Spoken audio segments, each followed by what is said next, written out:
Hi, my name is Jeff, and this is a very broken Siel DK70. Now, first of all, before I get into it, I'm not sure if it's supposed to be pronounced Siel or Siel. It is an Italian company, so maybe Siel, like Cialis. We won't go there. I had this in storage for a while, and went to fire it up for the first time in quite a while, and had this happen. So as you can see, all the LEDs on the front are lighting up. It's going kind of nutty. So my first thought was, what are some of the things that typically fail the most on these old synthesizers? And the first thing that I thought of was the backup battery. So these use very typical 2032 coin cell. And of course, like many old synthesizers, it was soldered to the board. Why anybody does that or did that, I have no idea. So I removed that from the board and installed a really hack job 2032 coin battery holder. So that's in place as we speak. No change. In fact, the symptoms weren't any different with the battery completely removed. So the next thing that I looked at was the ribbon cable that was connecting these two parts of the board. And of course I managed to bend the pins of the cable in the process, because that's what always happens when you try to remove these old things.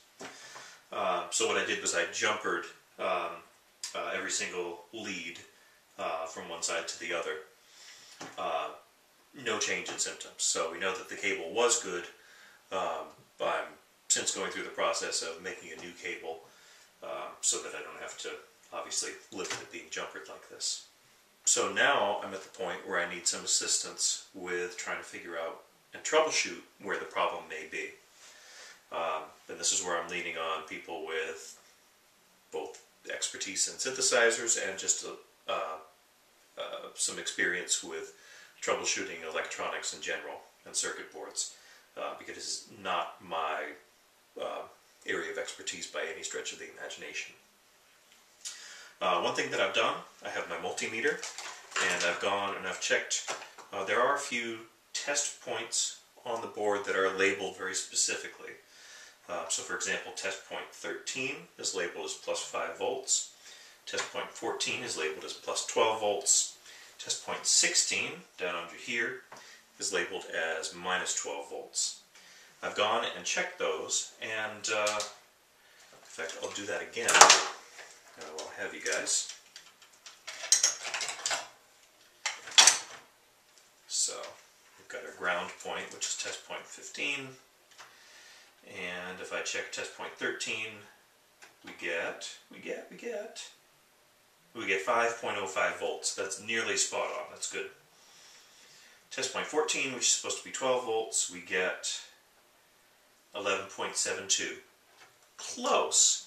I'd like some feedback from you guys to know if that's close enough, or if that's something that I should be pursuing further. And then if we go to our test point 16, that's supposed to be minus 12 volts, and we're getting minus 11.81. Again, so very close. Would like your opinion to know if that's an issue that's a little bit off. There are a number of other test points on the board. I went through the schematic to see if it would be obvious what the test points should be reading. And again, since I'm not particularly experienced with this, it's difficult for me to determine just by reading the schematic. I'll try to take a closer look. The schematic is available now in the Siel users group, the Yahoo users group. Thank you very much to the person who posted that schematic. They went above and beyond the call of duty by posting that. I really appreciate it greatly. I've gone through the various test points. There are some that come up as 5 volts, positive 5 volts. There are others that register only a few millivolts. And again, it's difficult for me to determine just by eyeballing it and just by glancing at the schematic if those are normal readings or not. The ones that are 5 volts, I reckon, are more likely than not correct. The ones that are just a few millivolts, I'm not so sure if that is the expected behavior or not. They could be ground points for all I know. So that's where I'm going to leave it for now. What I'd like is, from you guys, is if you have any suggestions as to where to go next. Some things to try, some things to look at. If there are any measurements that I can take for you guys with my multimeter, I would be happy to do so. If you can help me identify what the test points are supposed to read, that would be most appreciated. Or if you just want to wish me luck or try to talk me out of trying to fix this, any feedback is appreciated. Thank you very much, guys, and hopefully I'll be hearing from you soon. Thanks a lot.